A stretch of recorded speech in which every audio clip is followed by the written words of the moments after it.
I'd like to call the meeting to order and welcome everyone. How are you? How are you? Adequate notice of this open public meeting statement. This meeting is being held in accordance with the scheduled meetings adopted at the organizational meeting held January 5th, 2022. Adequate notice of this regular meeting of the Kenilworth Board of Education has been provided to the Home News Tribune, the Star Ledger, the local source, on January 20th, 2022. The meeting location has been changed via notice on May 5th, 2022. A copy has been filed with the Kenilworth Borough Clerk, posted in the business office, Kenilworth Borough Hall, Brearley and Harding Schools, as is provided by the Open Public Meetings Act. Thank you, Mr. Ganella. Please rise and join us in the salute to the flag. I pledge allegiance to the flag of the United States of America and to the republic for which it stands, one nation, under God, indivisible, with liberty and justice for all. Mr. Ganella, can we please have roll call? Biner. Here. David. Here. Drogan. Here. Haberther. Here. Jankowitz. Ladati. Here. Panici. Here. Tiers. Here. Zimmerman. Here. We have quorum. Thank you. We now will have the receiving of the minutes from August 8th and August 29th. May I please have a motion to accept the minutes from August 8th and August 29th, 2022? Okay, motion made by Mr. Haberther, seconded by Mr. Biner. All those in favor of the receiving of the minutes from August 8th and 29th, please say aye. Aye. Opposed? Ayes have it, motion's carried. Mr. Ganella, do we have any public correspondence? No, we do not. Okay, thank you so much. Mr. Arlington, now we'll have the superintendent's reports and presentations. Thank you. Vince, do you mind Xing out of that? Thanks. Good evening, everybody. I'm looking forward to sharing some of our summer progress with you tonight. I've also bundled into this short presentation some focuses for the year, including our referendum-related work. But I'm going to start by sharing how last week we started with our educators, how we started the year. On Tuesday and Wednesday, we welcomed back our faculty and staff with the two-day convocation. It was my first time since I've been here that we tried a keynote speaker. We selected David Rendell. David's clients include the U.S. Air Force, Australian government, and Fortune 500 companies, such as Microsoft, AT&T, and United Health Group, among others. Prior to becoming a certified speaking professional, he was a leadership professor and stand-up comedian. He also managed nonprofit enterprises that provided employment for people with disabilities. With a doctorate in management and organizational leadership, as well as a graduate degree in psychology, David authored 4 books, including The Freak Factor, Discovering Uniqueness by Flaunting Weakness, and I think it was well received. Definitely an engaging way to start the year. His motivational address to our faculty and staff aligned to the challenge I set for our teachers to approach students with an admiring lens this year. Through the frame of their own unique teacher visions, I asked teachers to ruminate on the possibilities of what the year would look like if they didn't come to our students with deficit-based views of what kids can't do, but rather start instruction and relationships with students by foregrounding what students can do. I challenged them and continue to challenge them to make the box where they keep their teaching and learning possibilities bigger and broader this year. A part of this work was wrapped around teacher visions, or the ideal images of classroom practice that we hold and carry with us into our classrooms each day. As part of an exercise and reflection we worked through with teachers, we asked the teacher vision work will continue to focus on matters because visions ground us. They're one area over which teachers have control. The agency they evoke reminds us that teaching is more than the skillful use of pedagogical moves we collect as best practices. When teachers create visions and prioritize them in their daily work, they're empowered with a sense of agency rooted in the truth that teaching and learning do not allow for one best way. As part of our district vision, we're actually still fleshing out our district goals for the year. We're looking to enhance their meaningfulness and worth and value. So I look forward to sharing those final goals with you at an upcoming meeting. But for now, know that our priorities at a high level are to continue to use data.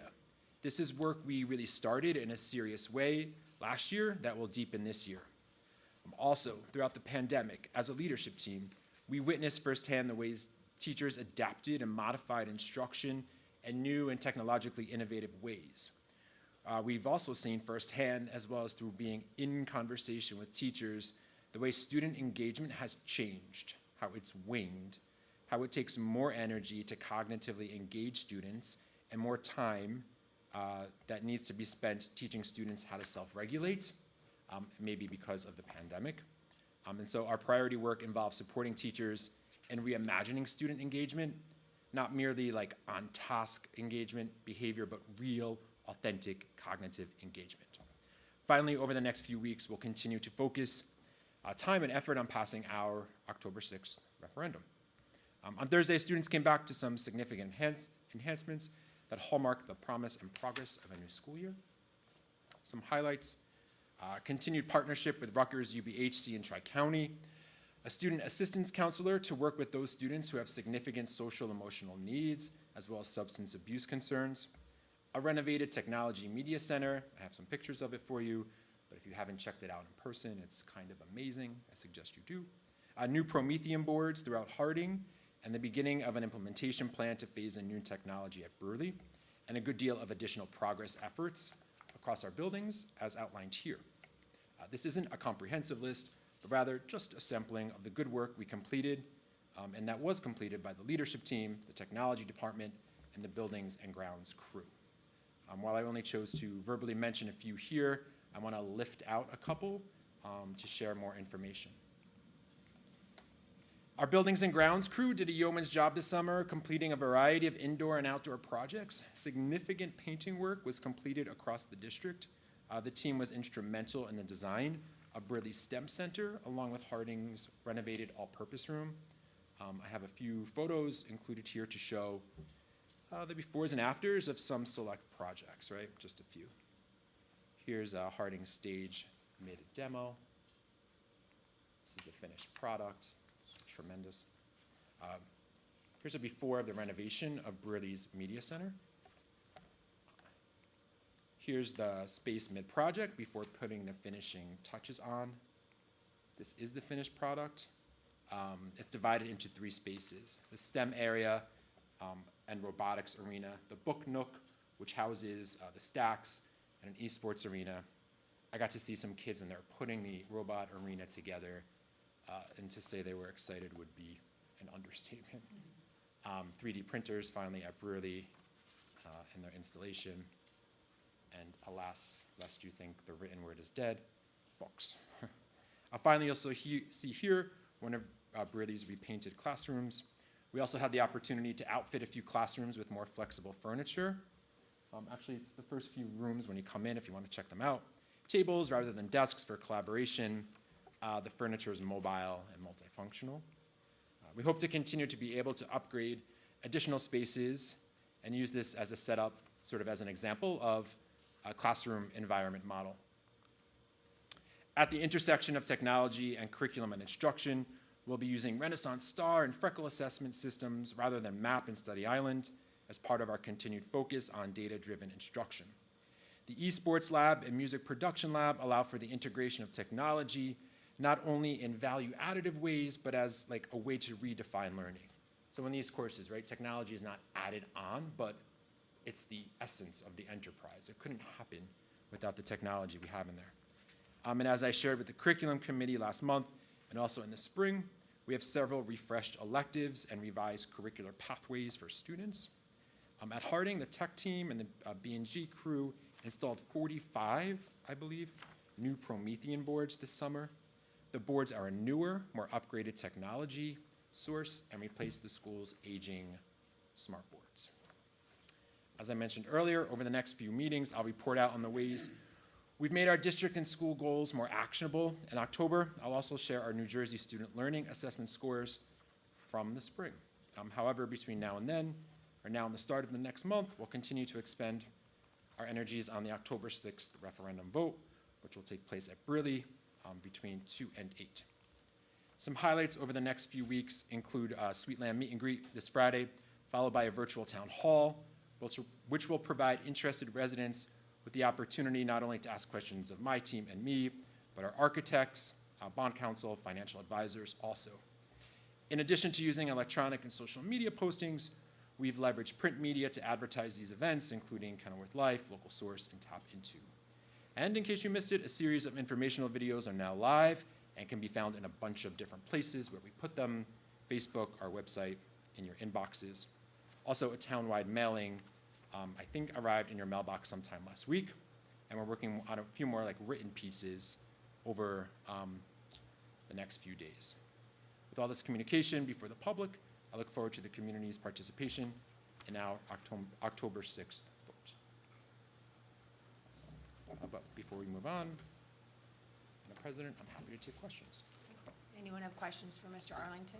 Kyle, can you just go back, what the dates for those two events at Sweetland? 16 and 19. Okay, both at Sweetland? The virtual town hall is the 19th, Oh. and that's virtual. Gotcha. And what time does it start? 6:30. 6:30. We sent a correspondence out that said save the date, but I'm working on something now to more like widely advertise that. So that should be coming soon this week. Anyone else, questions? Okay, I'm gonna do your hit. Yes, there are no HIBs for the month of August. Later in the meeting, you'll be voting on the July report. There were no reports of HIB in the month of July. Your vote is really just for the record. Questions? Okay. Thank you, Mr. Arlington. We will now have report of committees, review of resolutions, and board discussion. First up, Finance and Facilities and Negotiations, Mr. Ladati. Hi, good evening, everyone. First of all, I missed last meeting, but thank Mr. Ganella for, I think he did my report for me, and I'll go over the project. So I'll just start with my narrative. Mr. Ganella covered much of the project updates at the August 30th meeting. Since then, all the remaining projects have been progressing nicely. The building's open to the students, and thanks to the help of the maintenance custodial staff, a lot of the furniture was shifted around to return to classrooms as we move to a post-COVID learning environment. Kyle mentioned a bunch of other projects that the staff completed also. Transportation has started off smoothly with all routes secured. The cafeteria operation is up and running, and we have a new district chef that we hope will be a big hit to the students. As Mr. Arlington, I don't know if you mentioned the district nursing service plan, Kyle, in your report, but that's resolution number 6 for tonight. And that will be reviewed by the district doctor, may require an additional approval later.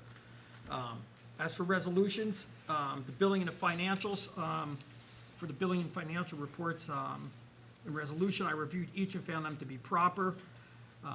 The resolution, I mentioned the district nursing service plan, and the only remaining one was the transportation, Union County Joint Transportation Service contracts for 2022.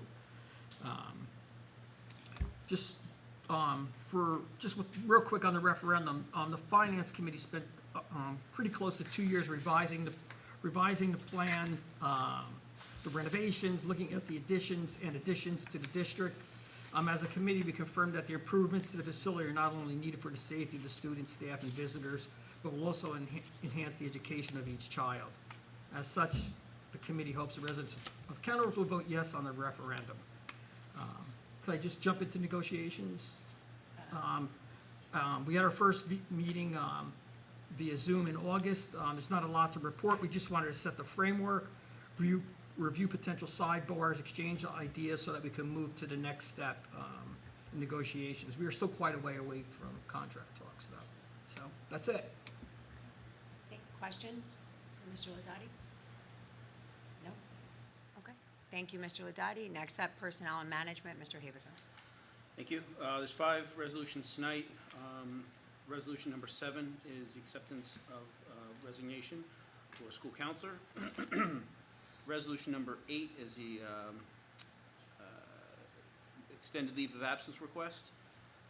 Resolution number 9 is a change in aides hours. Resolution 10 is the approval of student teachers. Resolution 11 is the approval for paraprofessional staff. Resolution 12 approves a contract agreement between the Kenilworth Board of Education and the Center for Partnership Services, also known as CFPS, for the 2022-2023 school year. And that is it. Questions? Vincent, do you want to read curriculum for Mr. Jenkins? or- Sure. There's only a couple of items. The HIB report that Mr. Arlington spoke about during his report, as well as the distant learning plan which needs to be approved. God forbid we go back into a virtual learning experience in the future. Okay. That's it. Questions? Okay, old business? We would like to thank a few people under old business, everyone that attended and participated in the 100 Years of Harding Centennial Celebration.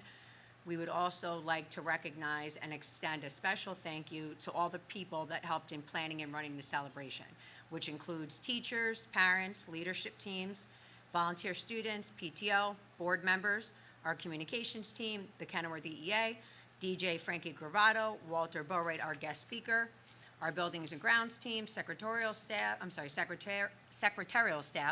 Pat Boyle, and the Kenilworth Police Department. We look forward to seeing everybody on the 16th, 6 to 8 p.m. at the Sweetland Social. And as we've mentioned in the past, please visit the website at kenilworthpublicsschools.com/leap for information, and visit our Facebook and Instagram pages. Under new business, we are excited that school is back in session, and we want to thank everyone that helped with the opening of school. We would also like to thank Tatiana Bello for donating the balloon arch and her time with the setup and cleanup. We wanted to thank the Kenilworth Police Department and the SROs for a safe opening of school. And we would also like to thank the Harding and Brearley PTOs and the Booster Club for organizing the back-to-school events and preparing for all of our fall sports. Back to school night for Brearley will be tomorrow at 6:30 for middle school and high school, and then the Harding back to school night is September 22nd. Please look out for Mr. B's weekly updates for the times for the different grade levels. Anyone else have anything under new business? Okay, at this time, we'll move to open the meeting to the public for comment. Is there a motion to open the meeting to the public? Second? Second. Okay, motion made by Mrs. Drogan, seconded by Mr. David. All those in favor of opening the meeting to the public, please say aye. Aye. Opposed? Ayes have it, motion's carry. Is there any public that's like to Amy, come up. speak? Okay. Make a motion to close the public Okay. portion of the meeting. We have- Okay, motion made by Mr. David, seconded by Mrs. Steers. All those in favor of closing the meeting to the public, please say aye. Aye. Opposed? Okay, ayes have it, motion's carried. Thank you. The meeting is now closed to the public for comment. Mr. Ganella, can we please have a roll call of resolutions? Yes, there are 14 resolutions on the agenda. Do any of those resolutions need to be voted on separately? No? Okay, this is for all 14 resolutions on the agenda. Biner. Yes. David. Yes. Drogan. Yes. Haberthur. Yes. Ladati. Yes. Tiers. Yes. Zimmerman. Panici. Yes. Motion's carry unanimously. Thank you. Do we need to go into closed executive session? Yes, we do. Well, Well, yes or no? yes, sir. Well, I want to stay firm to having my post-evaluation conference when the full board is here. Okay. And so I give it the same respect to other members. Mr. Jankowicz isn't here, so I prefer to wait. Okay, so no closed executive No session? closed executive Okay, session. so since we have no executive session, if I can have a motion to adjourn? So moved. Second? Motion made by Mr. David, seconded by Mr. Haberthor. All those in favor of adjourning the meeting, please say aye. Aye. Opposed? Ayes have it, motion's carried. The meeting is now adjourned. Thank you so very much.